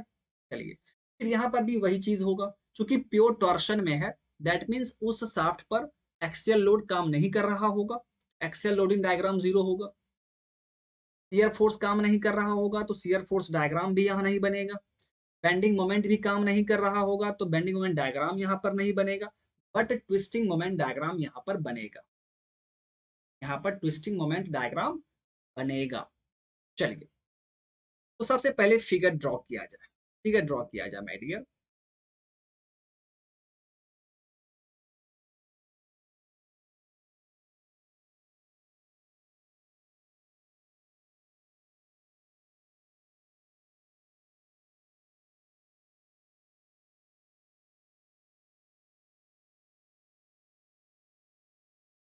ये मान लीजिए आपका शाफ्ट है, ये हमारा क्या है, शाफ्ट, सर्कुलर शाफ्ट है। This is our circular shaft. और यहाँ पर इसका क्रॉस सेक्शन आप दिखा दीजिए तो बेहतर होगा। क्रॉस सेक्शन दिखाने से आपको सभी चीजें क्लियर होती जाएगी, ठीक है। आप यहाँ पर क्रॉस सेक्शन दिखा दीजिए।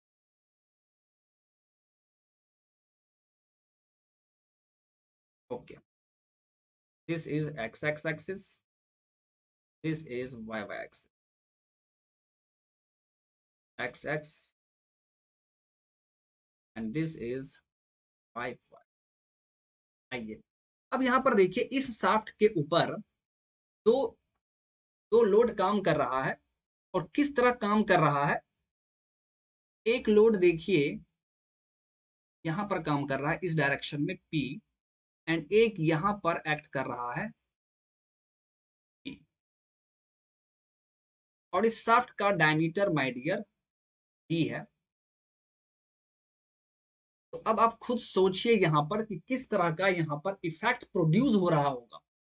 ये शाफ्ट है माय डियर, एक लोड इसके टॉप पे इस डायरेक्शन में काम कर रहा है और एक लोड बॉटम पे इस डायरेक्शन में काम कर रहा है। तो उसका क्या इफेक्ट होगा, तो उसका इफेक्ट ट्विस्टिंग का होगा, ठीक है। दैट मीन्स यहाँ पर ट्विस्टिंग मोमेंट काम करेगा, ट्विस्टिंग मोमेंट यहाँ पर काम करेगा। ओके, बहुत ही अच्छा। और ये ट्विस्टिंग मोमेंट किस डायरेक्शन में होगा, किस एक्सिस के अबाउट होगा, ये चीज समझना है आपको। माय डियर फ्रेंड, ध्यान देंगे आप क्या देख रहे हैं, यहाँ पर देखिए एक पॉइंट पर इस डायरेक्शन में लोड लग रहा है और यहाँ पर इस डायरेक्शन में। तो ये किस प्लेन में कपल काम करेगा माय डियर, ऐसा मैंने बताया था आपको, याद कीजिए कपल में। तो ये कपल जो होगा ये प्रोफाइल प्लेन में होगा, प्रोफाइल प्लेन में। और प्रोफाइल प्लेन में हम लोग क्या करते हैं, कपल जेड एक्सिस के अबाउट निकालते हैं, जेड एक्सिस के अबाउट निकालते हैं, आपको याद होगा। तो यहाँ पर हम लोग ट्विस्टिंग कपल जेड एक्सिस के अबाउट निकालेंगे। और इसका मैग्नीट्यूड कितना होगा, आप जानते हैं P इंटू। ये चीज आपको ध्यान रखना है कि कपल किस एक्सिस के अबाउट होगा। ओके, चलिए बहुत ही अच्छा। तो एक डायग्राम आप फिर से बनाइए, क्योंकि यहाँ पर तो मैंने सिर्फ लोड दिखाया है आपको। इस लोड से आपको ये पता चल गया कि यहाँ पर ट्विस्टिंग मोमेंट काम करेगा। तो चलिए सेकेंड डायग्राम में मैं आपको ट्विस्टिंग मोमेंट दिखा दे रहा हूँ और इस लोड को रिमूव कर दे रहा हूँ, ठीक है। क्योंकि इसका इफेक्ट क्या है, तो इसका इफेक्ट ट्विस्टिंग मोमेंट का ही है। तो हम लोग डायरेक्ट ट्विस्टिंग मोमेंट ही देख लेते हैं। ओके,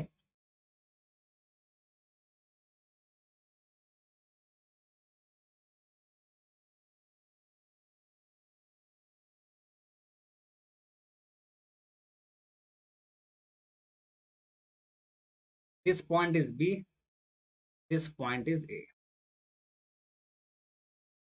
आइए देखिए, तो यहाँ पर ट्विस्टिंग मोमेंट लगा दीजिए। तो इस लोड के कारण जो यहाँ पर ट्विस्टिंग मोमेंट हो रहा, ये ट्विस्टिंग मोमेंट आपका टी है। मैं यहाँ पर एक सेकेंड थोड़ा सा स्पेस बना दे रहे हैं, ठीक है। टी को यहाँ पर लिख दे रहा हूँ और यहाँ पे ट्विस्टिंग मोमेंट आपका क्या है, टी है। इसे आप सिंपली एम जेड लिख सकते हैं। एम का मतलब हमेशा आप बेंडिंग मोमेंट मत समझ लीजिए, एम मतलब मोमेंट, एम जेड। और एम जेड का वैल्यू यहाँ पर क्या होगा, पी इंटू डी। ओके, और ये ट्विस्टिंग मोमेंट जो है ये एंटी क्लॉकवाइज है, anti clockwise from L H S, from L H S. मतलब लेफ्ट हैंड साइड से हम लोग देख रहे हैं और लेफ्ट हैंड साइड से यहाँ पर जो मोमेंट बन रहा है ये एंटी क्लॉकवाइज है। तो वही हम मैंने आपको यहाँ पर लिख दिया है, anti clockwise from L H S. Okay, तो यहाँ पर देखिए रिएक्शन क्या होगा, मोमेंट रिएक्शन क्या होगा माय डियर। यहाँ पर जो ट्विस्टिंग मोमेंट का रिएक्शन होगा टी ए, मैग्नीट्यूड तो उतना ही रहेगा पी इंटू डी। बट ये कैसा होगा, तो ये होगा क्लॉकवाइज, डायरेक्शन अपोजिट होता है ना जी। ये होगा क्लॉकवाइज फ्रॉम एलएचएस। अब यहाँ पर कुछ स्टूडेंट को डाउट होता है सर एलएचएस का मतलब क्या है। माय डियर, एलएचएस का मतलब यह है कि आप यहाँ से देख रहे हैं, यहाँ से आप यहाँ से देख रहे हैं, मेरा ड्राइंग खराब है तो ये मैंने आँख का फिगर बनाया है तो ये खराब फिगर है, ठीक है? फिर भी आप समझ लीजिए कि हम लोग यहाँ से देख रहे हैं, ठीक है? लेफ्ट हैंड साइड से हम लोग देख रहे हैं, तो हमें पता चल रहा है कि जो रिएक्शन है ये क्लॉकवाइज फ्रॉम एलएचएस है, एंड वो क्या है, anti clockwise from LHS. Okay, चलिए, तो इस तरह आपने यहाँ पर दिखा दिया।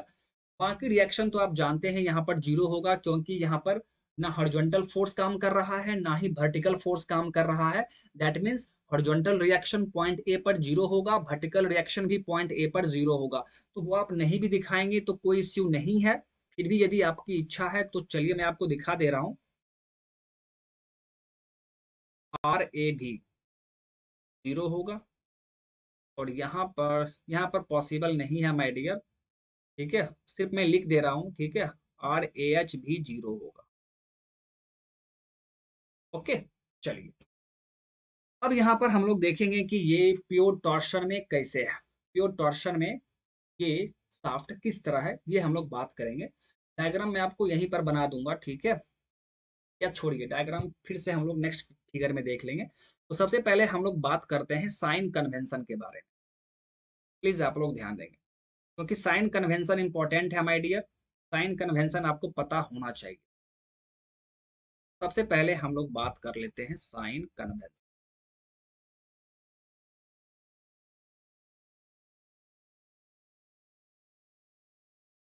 तो देखिए, साइन कन्वेंशन मैं आपको आसान तरीका बता रहा हूँ। वैसे तो यहाँ पर साइन कन्वेंशन निकालने का दो तीन मेथड है बस, लेकिन अब बट आप लोग एक ही मेथड ध्यान में रखिए, मैं आपको बता दे रहा हूँ, ठीक है? तो फिर आपको किसी भी तरह का दिक्कत नहीं हो। मान लीजिए माय डियर, ये आपका शाफ्ट है, this is your shaft,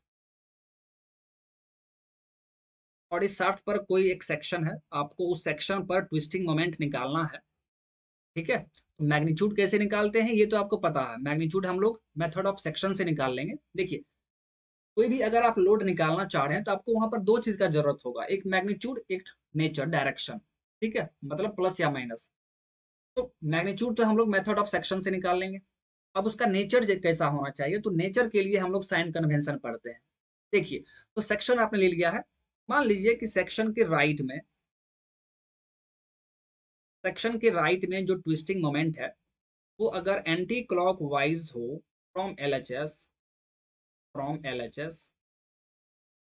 and section के लेफ्ट में जो ट्विस्टिंग मोमेंट है ये यदि क्लॉकवाइज फ्रॉम एलएचएस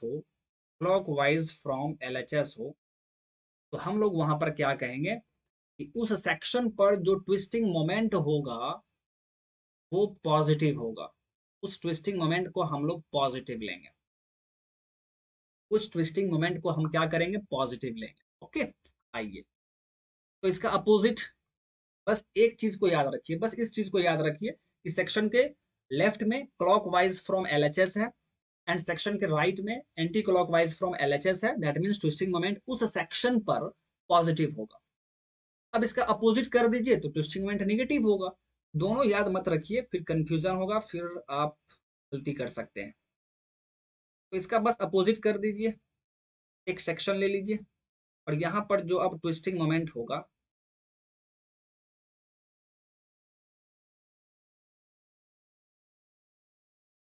तो ये क्या हो जाएगा, क्लॉकवाइज फ्रॉम एलएचएस। बस उसका अपोजिट कर दीजिए और कुछ नहीं। और ये क्या होगा, एंटी क्लॉकवाइज फ्रॉम एलएचएस। उस टाइम हम लोग ट्विस्टिंग मोमेंट को निगेटिव लेंगे। ट्विस्टिंग मोमेंट को हम लोग निगेटिव लेंगे।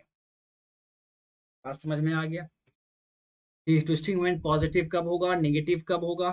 ठीक है, तो इस चीज को आपको ध्यान में रखना है। ओके, तो ये था माय डियर साइन कन्वेंशन। अब यहाँ पर देखिए, अब हम लोग क्या करेंगे, ये पता करेंगे कि ये प्योर टॉर्शन में कैसे है। सेम तरीका है, एक सेक्शन लेंगे और मेथड ऑफ सेक्शन यूज कर लेंगे, तो हमारा वहां पर निकल जाएगा कि ये शाफ्ट जो है प्योर टॉर्शन में है, ठीक है? और उसके बाद फिर हम लोग डायग्राम ड्रॉ कर लेंगे।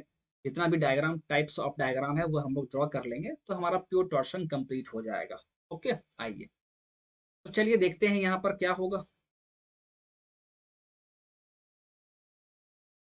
आइए, तो सबसे पहले हम लोग क्या करेंगे, यहाँ पर एक फिगर फिर से मैं बना दे रहा हूँ आपको।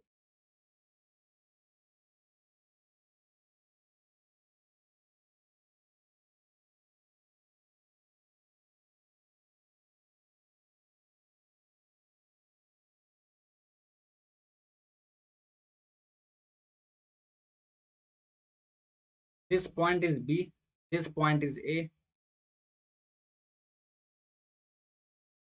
यहाँ पर ट्विस्टिंग मोमेंट टी, और यहाँ पर भी ट्विस्टिंग मोमेंट आपका टी ए, दोनों का मैग्नीट्यूड सेम। ओके, फिर यहाँ पर हम लोग डायग्राम भी देखेंगे। तो चलिए उसके लिए सबसे पहले हम लोग क्या करेंगे, यहाँ पर एक सेक्शन एज्यूम करेंगे। आप सेक्शन एज्यूम कर लीजिए, सेम मेथड है। अब ये मेथड आपको समझ में आ भी गया होगा, याद भी आ गया होगा। एक्स एक्स सेक्शन लेंगे और इसका डिस्टेंस बी से कितना लेंगे, एक्स डिस्टेंस। तो एक्स डिस्टेंस पर एक सेक्शन हम लोगों ने लिया है एक्स एक्स। अब इसी सेक्शन पर हम लोग ट्विस्टिंग मोमेंट फाइंड आउट करेंगे। ओके, और फिर देखेंगे कि ये प्योर टॉर्शन में कैसे है। तो सेम मेथड माय डियर, तो आप क्या लिखेंगे, as per method of section, as per method of section. Method of section के अनुसार किसी भी सेक्शन पर यदि हमें लोड निकालना हो तो हमें निकालना है ट्विस्टिंग मोमेंट। तो twisting moment at section X x. तो क्या करेंगे, उस सेक्शन के या तो लेफ्ट में देखेंगे या तो राइट में देखेंगे। ठीक है, किसी एक तरफ देखिए। तो यदि आप मान लीजिए लेफ्ट साइड देख रहे हैं, तो लेफ्ट साइड में जो टॉर्क काम कर रहा है, टॉर्क को ही हम लोग ट्विस्टिंग मोमेंट कहते हैं। तो उसका मैग्नीट्यूड कितना है, P इंटू डी। तो ये प्लस में है, P इंटू। प्लस में क्यों है, क्योंकि यहाँ पर आप देख पा रहे हैं कि यहाँ पर ट्विस्टिंग मोमेंट पॉजिटिव है। यहाँ पर twisting moment my dear positive, क्योंकि लेफ्ट में क्लॉकवाइज फ्रॉम एलएचएस है एंड राइट में एंटी क्लॉकवाइज फ्रॉम एलएचएस है। तो ट्विस्टिंग मोमेंट यहाँ पर पॉजिटिव हो। फिर यहाँ पर देखिए, यहाँ पर किसी भी इस दोनों जो टर्म्स है P और D, इसमें X कहीं भी नहीं दिख रहा है। इसका मतलब है कि twisting moment is independent of X, is independent of X। अब इंडिपेंडेंट ऑफ X है, दैट मीन्स यदि आप पॉइंट B पे निकालना चाहेंगे एट B, B पर X का वैल्यू 0 है माय डियर। X का वैल्यू कुछ भी हो, ट्विस्टिंग मोमेंट का वैल्यू तो सेम रहेगा। तो twisting moment at point B, ये तो प्लस P इंटू डी ही रहेगा। यदि बात की जाए पॉइंट ए पर, at point A, x is equal to क्या है, एल। इस शाफ्ट का लेंथ कितना है जी, एल। तो वहां पर ट्विस्टिंग मोमेंट क्या होगा, प्लस पी इंटू डी। और सेक्शन पर तो आपने देखा ही है, पी इंटू डी है। तो इसका क्या मतलब है, इसका मतलब है कि twisting moment at point A, twisting moment at point B, या twisting moment at section X X, ये किसके बराबर है, प्लस पी इंटू डी। यानी हर एक पॉइंट पे, जितना भी आप पॉइंट देख रहे हैं या और भी आप किसी पॉइंट पे देखेंगे, तो ट्विस्टिंग मोमेंट का वैल्यू क्या आएगा, सेम आएगा। इसका क्या मतलब है माय डियर, इसका मतलब है कि यहाँ पर ट्विस्टिंग मोमेंट या टॉर्क पूरे लेंथ पर कांस्टेंट है। दैट मींस ये शाफ्ट अंडर प्योर टॉर्शन में है। This shaft is under pure torsion. तो ये चीज आपको ध्यान में रखना है। आप यहाँ पे डायरेक्ट लिख देंगे, तो this shaft is under pure torsion, shaft is under pure torque।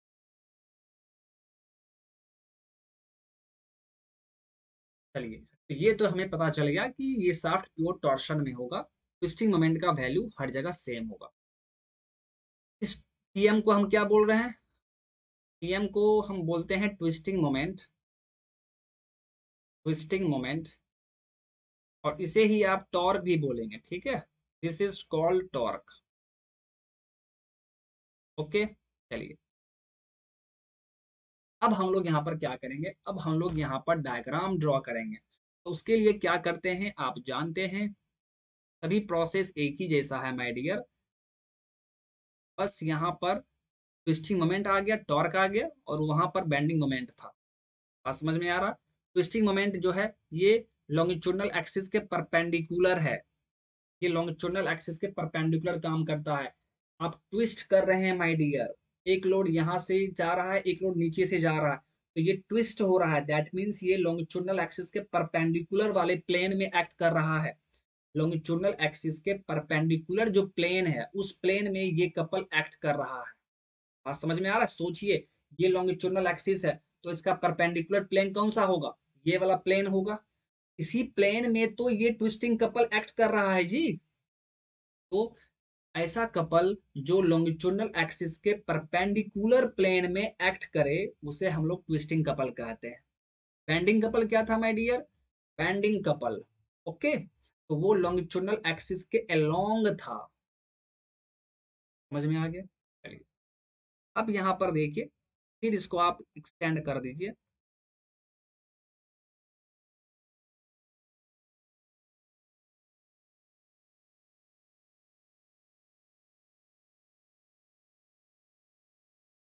अब हम लोग यहाँ पर डायग्राम ड्रॉ करेंगे, वन बाय वन हम लोग सभी डायग्राम को देख लेंगे। तो सबसे पहले तो आप ये समझिए कि यहाँ पर एक्सियल लोड काम नहीं कर रहा है, हॉरिजॉन्टल लोड एक भी नहीं काम कर रहा है, आप देख पा रहे हैं। तो axial loading diagram my dear यहाँ पर नहीं बनेगा, सिर्फ एक लाइन रहेगा, क्योंकि एक्सियल लोड यहाँ पर 0 है। ओके, अब बात आता है बेंडिंग मोमेंट डायग्राम। तो my dear bending moment diagram भी यहाँ पर क्या होगा? सबसे पहले शियर फोर्स डायग्राम देख लेते हैं। This point is A, this point is B.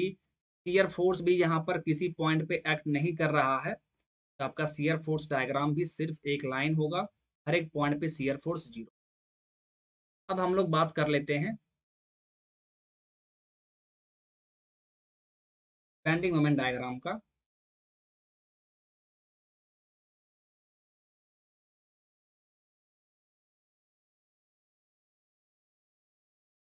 This point is A, this point is, तो बेंडिंग मोमेंट सभी पॉइंट पर 0 है। बेंडिंग मोमेंट डायग्राम भी आपका सेम इसी तरीके का रहेगा, हर एक पॉइंट पे बेंडिंग मोमेंट 0 रहेगा। ठीक है, चलिए, अब हम लोग ट्विस्टिंग मोमेंट देखेंगे। तो my dear friend, twisting moment diagram जब आप बनाएंगे तो ट्विस्टिंग मोमेंट डायग्राम तो यहाँ पर बनेगा, क्योंकि आप ट्विस्टिंग मोमेंट देख रहे हैं हर एक पॉइंट पर सेम है। ठीक है, वैल्यू आ रहा है, उसका मैग्नीट्यूड हमें पता है। ए पॉइंट पे उसका कितना वैल्यू है जी? ए पॉइंट पे देखिए, आप जानते हैं प्लस में है P into D, this value. B point पर भी वैल्यू आप जानते हैं P इंटू डी, और सभी प्लस में है ना, तो इस ए बी लाइन के ऊपर बनाएंगे, ये तो आपको पता है। अब आप मिला दीजिए, this is P into D, this is P into D, और सेक्शन जो आपने खींचा है, ड्रॉ किया है, उस सेक्शन के ऊपर भी कितना है? P into D, same magnitude है, तो ये क्या है? Positive. Twisting moment diagram positive बन रहा है।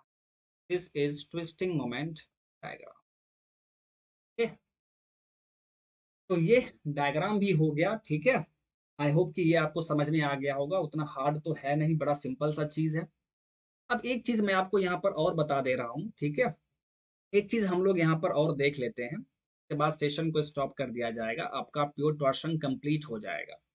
और वो ये चीज है, आप यहाँ पर देख पा रहे हैं, आप थोड़ा सा नोटिस किए होंगे कि प्रीवियस केस में हम लोग जब बेंडिंग मोमेंट देखते हैं माय डियर, मान लीजिए कि ये आपका मेंबर है, तो बेंडिंग मोमेंट हम लोग सिंपली इस तरह दिखा देते हैं, एंड ये आपका बेंडिंग मोमेंट है,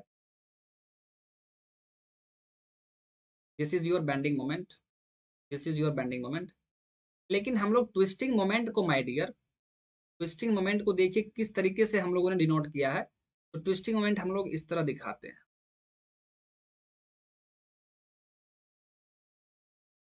तो देखिए, यही आपको समझना है, जनरली हम लोग यहाँ पर दोनों को डिफ्रेंशिएट करने के लिए ऐसा करते हैं, ठीक है, ताकि आपको कंफ्यूजन ना हो कि कौन सा मोमेंट यहाँ पर दिया हुआ है। तो बेंडिंग मोमेंट को हम लोग आर्क से डिनोट करते हैं, आर्क। ठीक है, आर्क से डिनोट करते हैं। एंड ट्विस्टिंग मोमेंट को हम लोग सेमी सर्कल से डिनोट करते हैं, आप देख पा रहे होंगे। ठीक है, सॉरी, एलिप्स, सेमी एलिप्स बोल सकते हैं। ठीक है, तो उससे हम लोग इसको डिनोट करते हैं। बेंडिंग मोमेंट को हम लोग आर्क से डिनोट करेंगे, arc of circle. And twisting moment को हम लोग सेमी एलिप्स से डिनोट करते हैं, तो आप ध्यान में रखेंगे। ठीक है, बस यही यहाँ पर दोनों में हम लोग कैसे डिस्टिंग्विश कर पाएंगे, ठीक है, डिफरेंशिएट कर पाएंगे कि दोनों में कौन सा क्या चीज है, ये हम लोग कर सकते हैं। ठीक है, तो ये था माय डियर प्योर टॉर्शन। ठीक है, तो प्योर टॉर्शन आई होप कि आपको समझ में आ गया होगा। ठीक है, तो यहाँ पर हम लोग देखिए इसका shear, sorry, torsional shear stress distribution यहाँ पे होगा। ठीक है, यहाँ पर टॉर्सनल शियर स्ट्रेस डिस्ट्रीब्यूशन होता है। टॉर्क के कारण माय डियर, टॉर्क के कारण, ध्यान से सुन लीजिए मेरी बात को, टॉर्क के कारण यहाँ पर टॉर्सनल शियर स्ट्रेस आएगा, टॉर्सनल शियर स्ट्रेस आएगा। ठीक है, टॉर्सनल शियर स्ट्रेस आएगा। और फिर हम लोग उसका डिस्ट्रीब्यूशन भी करते हैं। जिस तरह प्रीवियस केस में प्योर बेंडिंग में हम लोगों ने देखा कि बेंडिंग स्ट्रेस आया था जो कि नॉर्मल स्ट्रेस था, सिग्मा बी करके लिखे थे ना हम लोग, तो वो नॉर्मल स्ट्रेस है। लेकिन यहाँ पर टॉर्क के कारण टॉर्सनल शियर स्ट्रेस आता है, टॉर्सनल शियर स्ट्रेस। ठीक है, तो इसका भी मैग्नीट्यूड हम लोग सेम उसी के जैसे निकाल सकते हैं। ठीक है, डाल सकते हैं, फिर उसका डिस्ट्रीब्यूशन कर सकते हैं। बट माय डियर, यहाँ पर जो हम लोग करेंगे, ठीक है, इसका मैं आपको फॉर्मूला निकाल के दिखाऊंगा, फिर डिस्ट्रीब्यूशन करेंगे हम लोग। तो जब फॉर्मूला हम लोग निकाल के देखेंगे, तो बेंडिंग के केस में तो मोमेंट ऑफ इनर्शिया एक टर्म आया था, वो तो आप जानते हैं। बट यहाँ पर देखिए जब हम लोग फॉर्मूला आपको मैं आपको दिखाऊंगा, तो यहाँ पर आपको एक टर्म आएगा जे, पोलर मोमेंट ऑफ इनर्शिया। ठीक है, तो मुझे आपको बताना पड़ेगा इस जे के बारे में। ठीक है, तो ये फालतू का बहुत लंबा चला जाएगा। ओके, तो ऐसा करते हैं कि हम लोग यहाँ पर इस चीज को नहीं पढ़ते हैं। ठीक है, आपको समझ में भी नहीं आएगा कि किस तरह हम लोग टॉर्सनल शियर स्ट्रेस कैलकुलेट करेंगे, फिर डिस्ट्रीब्यूशन आपको यहाँ पर। ठीक है, तो वो लंबा चला जाएगा, वो हाफ एन आवर का लेक्चर और हो जाएगा। बात समझ में आ रहा है? तो कोई बात नहीं, ये हम लोग जब टॉर्शन इन शाफ्ट पढ़ेंगे या torsion of shaft, of circular shaft पढ़ेंगे, तो वहां तो हम लोग इसे काफी डिटेल्ड वे में बात करेंगे। बात समझ में आ रहा है? तो इस चीज को यहाँ पर हम लोग थोड़ा सा स्किप कर देते हैं। ठीक है, जब हम लोग फर्स्ट चैप्टर एंड हो जाएगा, फिर उसके बाद जब हम लोग टॉर्शन ऑफ सर्कुलर शाफ्ट पढ़ेंगे, तो वहां पर हम लोग इस चीज के बारे में काफी डिटेल वे में बात करेंगे। वहां पर तो पूरा चैप्टर सिर्फ टॉर्शन का रहेगा। ठीक है, तो सब कुछ वहां पर अच्छे से बताया जाएगा। बात समझ में आ गया? इस चीज को यहाँ पर, इस टॉर्सनल शियर स्ट्रेस कैसे निकालेंगे, किस फॉर्मूला से, जैसे मैंने आपको बेंडिंग के केस में बताया था, फिर डिस्ट्रीब्यूशन कैसे करेंगे स्ट्रेस का, ये सभी हम लोग वहां पर देख लेंगे। तो आप टेंशन मत लीजिए। आई होप कि आपको ये प्योर टॉर्शन समझ में आ गया होगा। बाकी चीजें को मैंने आपको अच्छे से समझा दिया है। ठीक है, ये ज्यादा लेंदी नहीं हुआ है। अगर मैं वो सभी चीज भी यहाँ पर बताने लगूं, तो ये थोड़ा सा लेंदी हो जाएगा, फिर आपको समझने में भी दिक्कत आ जाएगा। तो हम लोग वहां पर देख लेंगे। ओके, तो चलिए आज के इस सेशन को माय डियर फ्रेंड स्टॉप कर दिया जाए। ओके, फिर हम लोग नेक्स्ट सेशन में इसके आगे कंटिन्यू करेंगे। ओके, आई होप कि आपको ये सेशन अच्छा लगा हो। ठीक है, सब कुछ समझ में आ गया होगा। तो थैंक यू, बाय बाय।